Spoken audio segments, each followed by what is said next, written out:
Bench to Bedside Review: Mobilizing Patients in the Intensive Care Unit from Pathophysiology to Clinical Trials.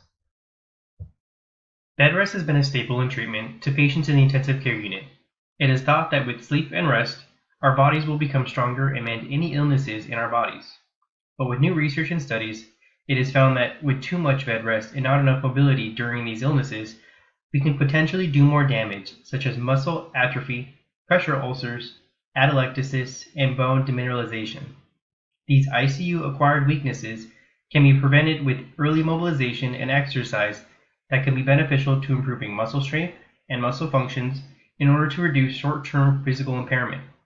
Early mobilization is safe and achievable, but in order to do so, there must be a culture change in the way we practice in our ICUs. There are many risk factors to critically ill patients in the ICU. Treatment for those patients could potentially harm their short-term and long-term survival even after being discharged. Excessive bed rest can lead to neuromuscular abnormalities that cause muscular weaknesses, which then increase the amount of time mechanically ventilated, a longer ICU length of stay, a decrease in physical functions, and a decrease in the quality of our patients' lives. Lack of exercise in the ICU can result in a release in cytokines, which control the balance between antibody immunity and cell-based immune responses, increased inflammation due to increased cytokines, and a skeletal muscle wasting known as muscle atrophy. Ways we can reduce and treat our patients' ICU-acquired weakness can be with the help of early mobility, which can be safe, convenient, and can possibly improve their overall quality of life.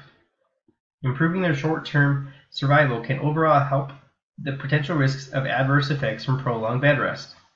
Although research in mobilizing patients in the ICU is still at an early stage, additional clinical research and evidence into prevention and treatment of the ICU-acquired weakness can lead to beneficial outcomes to our patients. In Figure 1, we notice the risk factors of having a critical illness and how immobility can contribute to neuromuscular abnormalities, thereby leading to a decline in the quality of life. When entering a hospital's ICU, treatment for critical illnesses could possibly include heavy sedation, mechanical ventilation, and surgery, but will most likely include bed rest.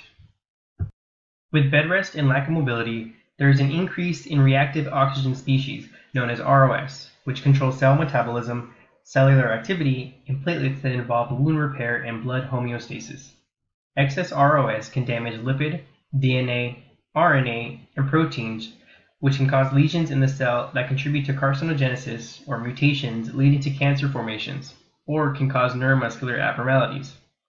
Bed rest can also cause an increase in inflammatory cytokines like interleukin-1 beta. Certain inflammatory cytokines can be involved in nerve injury and inflammation-induced sensitization. This cytokine is a fever-producing property that causes a number of autoinflammatory syndromes, leading to further muscle damage or neuromuscular abnormalities. The imbalance of cytokines and increased ROS cause a breakdown in proteins in our muscle and protein production, leading to muscle weakness. In addition to having a critical illness, most patients enter the hospital malnourished. Up to 40% of all hospitalized patients are malnourished and receive less than 60% of their goal intake during their stay. Malnutrition and stresses of critical illness can lead to a protein loss in amino acids from the muscles in our bodies, leading to muscular weaknesses. Muscular weakness plays a major role in the patient's short-term and long-term health. It can contribute to a rise in the duration of mechanical ventilation, increase in the length of stay in the ICU, a reduction in physical function, and an overall decline in the quality of life. After 7 days mechanically ventilated, 25 to 33% of patients clearly had a neuromuscular weakness, which led them to a longer stay in the ICU. In a study conducted with 1,421 ICU patients and their muscle function, 46% of them had critical illness-associated neuromuscular abnormalities. After being discharged, 50% of those patients had residual neuromuscular abnormalities, and 28% of those patients suffered from a severe disability where all 4 limbs were weak, partial or total loss of function in their 4 limbs, or had complete impairment of their lower limbs. The longer they stay in the ICU or mechanically ventilated, it can drastically impair their motor and sensory functions, leading to a damaged quality of life even after leaving the hospital. This article provides a lot of clinical study support backing their argument about the relationship between immobility and muscle weakness, but it lacks evidence that fully backs their claim. The critically ill have a lot of variables that lead to a longer length of stay in the ICU.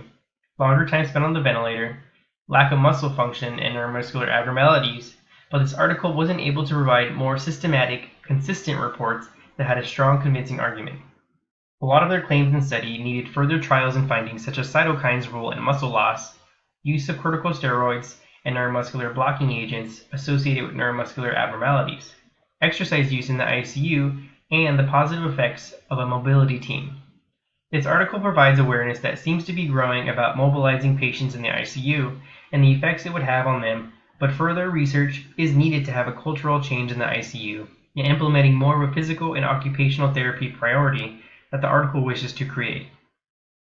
They want to have a more supportive ICU team that can participate in the mobilization of patients, but they need to provide substantial evidence in order to persuade all departments to change the way they provide treatment and educate all departments in physical therapy mechanisms that won't injure the patient.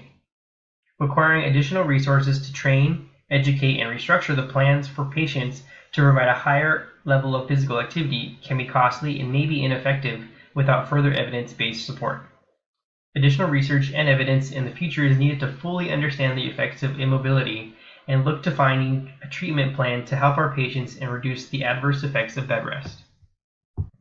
Questions after reading this article include: what can we as respiratory care practitioners do to participate in increasing the mobility of patients in the ICU? Can we look for other ways to wean patients off the ventilator sooner? Can we voice our concerns with the nursing staff about sedation dosage? And how can we make a more supportive culture in the hospitals in order to enhance the lives of our patients and provide early mobility? There is some evidence to believe that prolonged bed rest and immobility leads to increased muscular abnormalities that could potentially cause a longer length of stay in the ICU, longer time being mechanically ventilated, and muscle function impairments. Early mobilization and exercise can be beneficial to improving muscle strength and physical functions in order to reduce short-term physical impairment. Applying this knowledge can help provide a discussion with hospital management teams to conduct research into mobilizing patients in the ICU. Possibly, as RTs, discuss with our team different ideas on how to provide respiratory support that is non-invasive first, and if they must be mechanically ventilated, provide a plan to wean them off support as early as possible that is effective and safe. Additionally, when applying this knowledge, we can become educated by physical and occupational therapists to become familiar with techniques that are safe for the patient and help with early mobility.